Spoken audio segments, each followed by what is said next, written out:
A to Z India news पर यह खबर मैं आपको राष्ट्रीय लोकदल के जो संस्थापक हैं स्वर्गीय चौधरी अजीत सिंह जी से जुड़ी हुई दिखा रहा हूं, जहां उनकी कासगंज में पुण्यतिथि मनाई गई है। 5वीं पुण्यतिथि के मौके पर कासगंज में राष्ट्रीय लोकदल के जिलाध्यक्ष कासगंज शमीम अहमद अलवी साहब मेरे साथ मौजूद है। उनके कार्यालय पर यह आज जो पुण्यतिथि मनाई गई है, तमाम इसमें कार्यकर्ता मौजूद थे।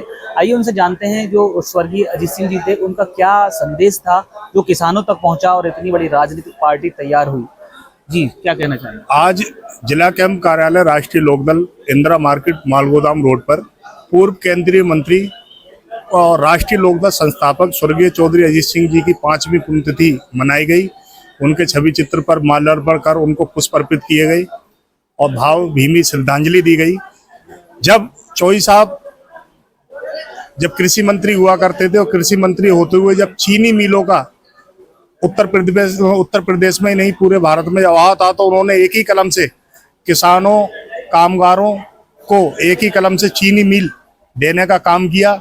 और उन्होंने हमेशा जब जब उनको कलम की ताकत मिली तो उन्होंने हमेशा दबे कुचले शोषितों वंचितों और अल्पसंख्यकों की लड़ाई को लड़ने का काम किया और एक ही कलम से उनका भला करने का काम किया। और चौधरी साहब एक किसान नेता थे और धरती से जुड़े हुए नेता थे, और चाहे वो किसी गद्दी पर राजनीतिक गद्दी पर रहे हो या ना रहे हो, हमेशा उनका किसानों का और जमीन से जुड़ा हुआ स्वभाव रहा। और उन्होंने हमेशा जहाँ यहाँ किसानों की बात आई वहाँ सबसे अग्रसर होकर किसानों की आवाज को बुलंद करने का काम किया। और वो इतने प्रखर नेता थे चौधरी साहब, उन्होंने उनकी बात हर सरकार में सुनी जाती थी और वो हर बात को मनवाकर ही मानते थे और एक हंसमुख और खुले दिल के नेता थे।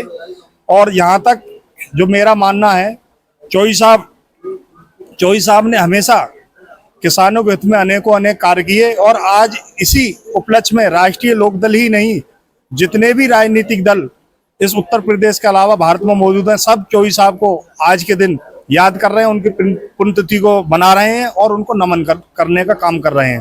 कासगंज में किस तरह से लोगों को अपने साथ जोड़ रहे हैं आप? आरएलडी का जो दायरा बढ़ता जा रहा है। देखिए, कासगंज, जहाँ तक जनपद कासगंज की बात है, हमेशा हमारी पार्टी राष्ट्रीय लोकदल ने कोई भी राजनीतिक पार्टी किसानों और नौजवानों की बात नहीं करती। राष्ट्रीय लोकदल एक ऐसी पार्टी है जो हमेशा किसानों, नौजवानों, शोषितों, वंचितों और अल्पसंख्यकों की आवाज को हमेशा उठाने का, बुलंद करने का काम करती है। एक समय हुआ करता था जब लोकदल की सरकार 7-7, 8-8 राज्यों में हुआ करती थी। और ये कोई नया राजनीतिक परिवार नहीं है। इसी परिवार में जो हमारे उत्तर प्रदेश के मुख्यमंत्री भी रहे श्रद्धेय चौधरी चरण सिंह जी, और मुख्यमंत्री रहते हुए गृह मंत्री रहे, उप प्रधानमंत्री और प्रधानमंत्री की गद्दी तक पहुंचे।